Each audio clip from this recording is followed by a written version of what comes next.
The Brazilian teams, Flamengo particularly, have got this desire to prove that they are heavyweight football. Brazil has really cut away from the pack in South America in recent years. On the last 6 finals of our Libertadores, our Champions League, Palmeiras coach is Portuguese, Abel Ferreira, and he really is one to watch. There's a lot of the young Mourinho about him. So Estevão, who's going to Chelsea, started 18-year-old, just turned 18, started for Brazil last night and didn't do badly at all. And he's an extraordinary talent. The best thing that's come out of Brazilian football since Neymar, I think. Mundial de Clubes prestes a começar e os 4 brasileiros que representam o Brasil neste super mundial, Flamengo, Palmeiras, Botafogo e Fluminense, eles já estão sendo pauta mundo afora nos programas esportivos. E nesse vídeo trazemos a mídia inglesa dando destaque ao futebol sul-americano no Mundial e analisando as joias dos clubes brasileiros como Estevão, Igor Jesus, Jhon Arias. Será que para os ingleses os brasileiros vão surpreender no Mundial? Bora ver o que deu nesse debate. Mas antes, já se inscreva no nosso canal e deixe seu like. E no final do vídeo, já deixe sua opinião de qual clube brasileiro irá mais longe neste Mundial. Bora ver. While the teams in Europe might be viewing the tournament as a distraction, the opposite is the case in the 6 teams coming from South America. In Brazil, the league is stopping for a month because of the tournament, and to discuss that and much more about the South American teams, we're joined by Tim Vickery, the South American football expert. How are you, Tim? I'm very well. Looking forward to kicking this global ball. The ball is around, and so is the world. Kicking this ball around with you over the next few minutes. Well, let's start then with that point about obviously the league stopping. I mean, why is it that they're taking this as seriously as they are? Oh, if I put that question to anyone here and say that someone questioned it, they bite your head off. Let's remember that our Champions League, the Libertadores, it started in 1960 explicitly because Europe had a champion. It was an explicit response. All right, you've got a champion there in Europe. We'll have a champion this side, and then we'll have a match to see who's the best in the world. Now, that's absolutely vital to the soul of South American football. So this kind of competition, it's an absolute dream come true for them. The chance to prove themselves against those rich European cousins. So it's a tournament here with massive potential rewards, but also risks, because the risk is playing against the sides from outside Europe, who Brazilians tend to look down their nose at. In the Continental Cup that happens at the end of every year, you see that carrot and stick thing so clearly, because the dream is always to play the Europeans and beat the Europeans, and it hasn't happened for a long, long time.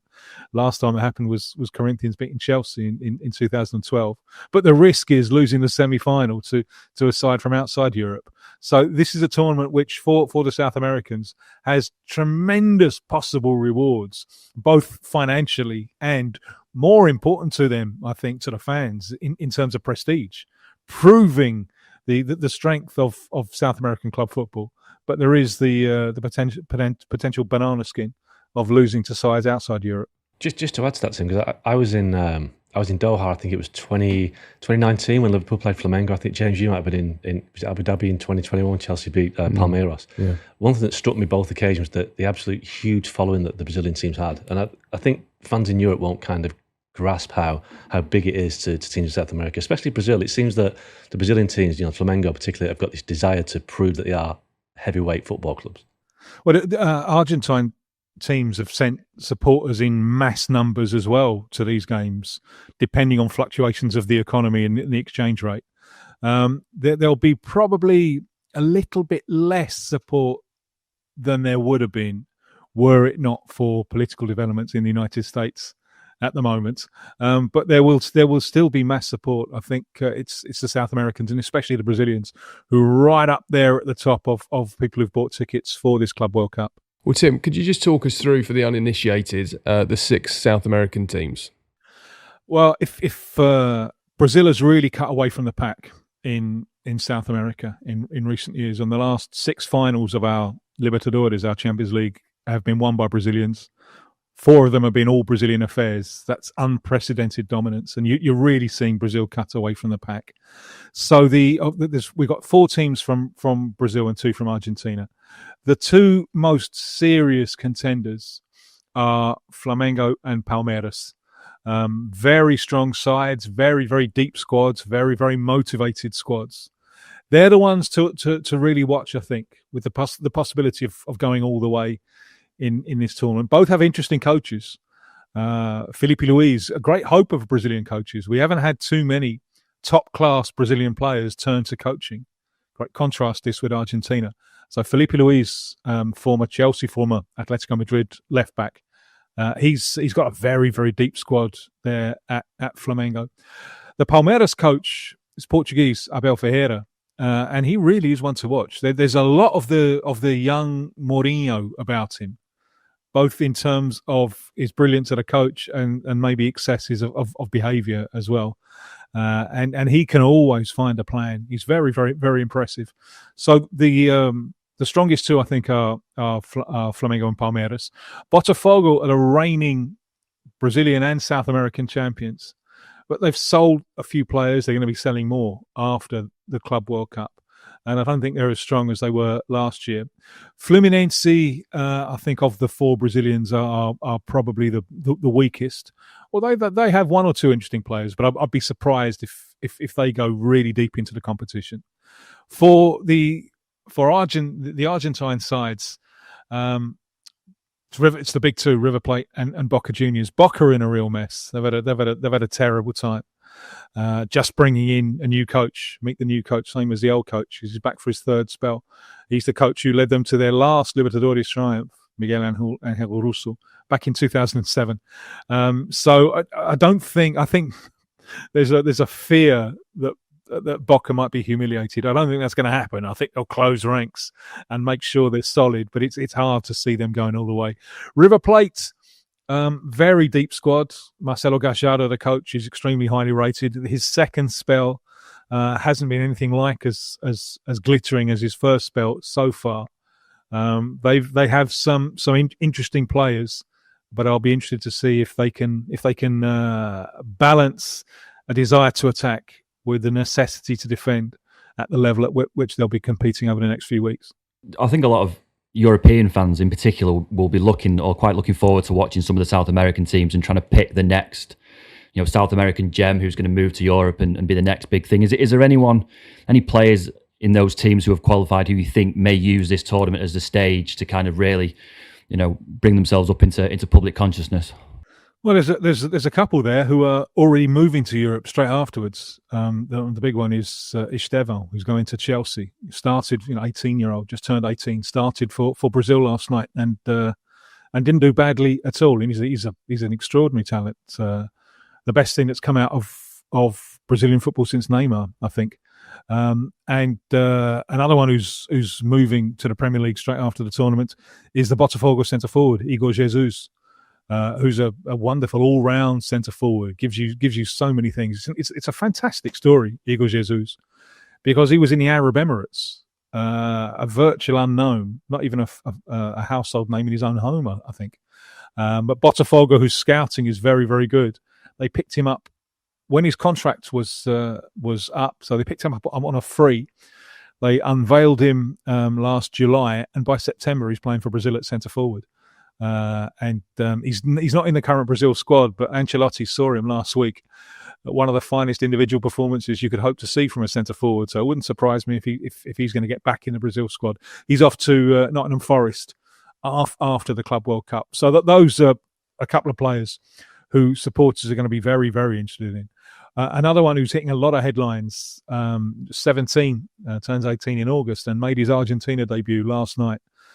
Franco Mastrantono of River Plate, who is a very classy playmaker, left-footed. Reminds me a little bit. He's got a little bit of the languid class of a young left-footed Zinedine Zidane about him, which does make me feel fascinated about how he's going to get on in more compact football, because he does lose the ball a little bit. So those are giant talents, I think.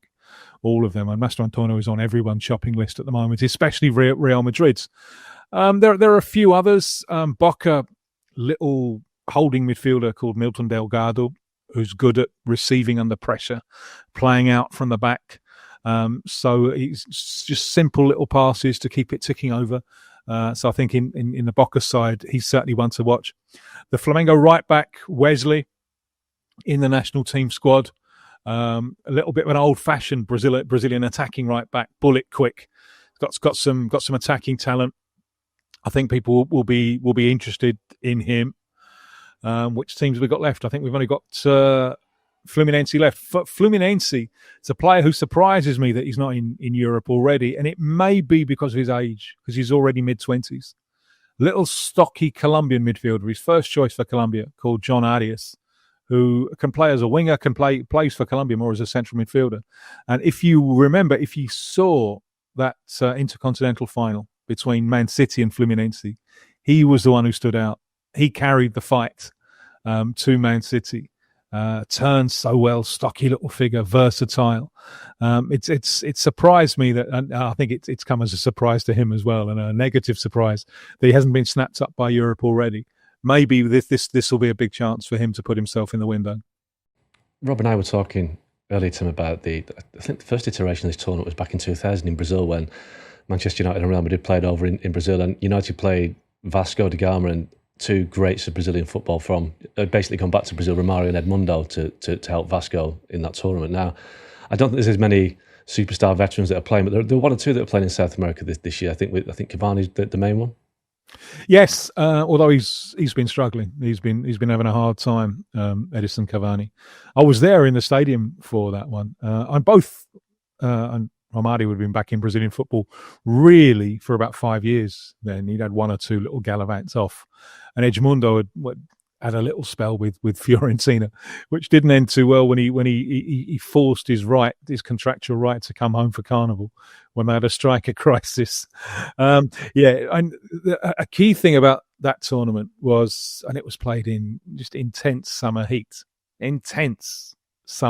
You know, United were coming straight out of the European winter, and especially in the first half before the pitch was in shadow, you know, they really struggled. But this obviously is an issue also for the Club World Cup and for the World Cup next year.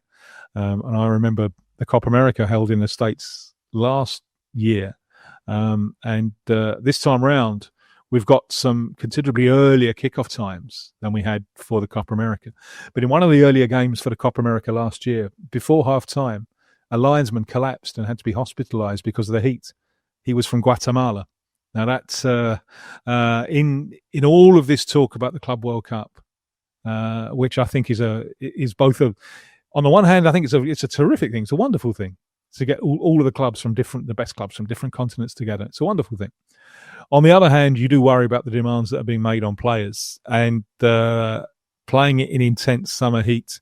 I think there's a real risk here that we're gonna be burning out some of our stars. Just finally, then, Tim, sort of $1 million question linked to that, really, because we all sort of think the heat will obviously favour the South American teams, given an advantage. Do you think one of the South American teams can actually go on and win this? I mean, where is their level compared to the best in Europe? I think we're going to find out, and that's the fascinating thing. And I think that they have a number of advantages. The heat is one of them. Another is the level of motivation. It's going to mean much more to them than it will to most of the opposition. And they're putting a lot of hope in this, that it's mid-season for them, and it's end of season. And you fellas will know this much better than I will. But you get the feeling from the European clubs that it's a bit of an inconvenience, and they're there for the money. They've been seduced, you know, by the money, and how much of this is going to seep into the dressing room. So I think that the South Americans do have considerable advantages in this tournament, in terms of conditions and in terms of the motivation and in terms of the moment that it's being played. But we are totally in unknown territory, and they could end up losing to sides like Esperance. You know, that it's the risk and the reward of this tournament from a South American perspective. But certainly at the start, at this moment, especially Flamengo and Palmeiras, they're going in it to win it. Well, thanks very much for joining us, Tim. Really appreciate your insight. And when we come back, we'll be looking at the importance some of the teams in Europe are placing on the competition.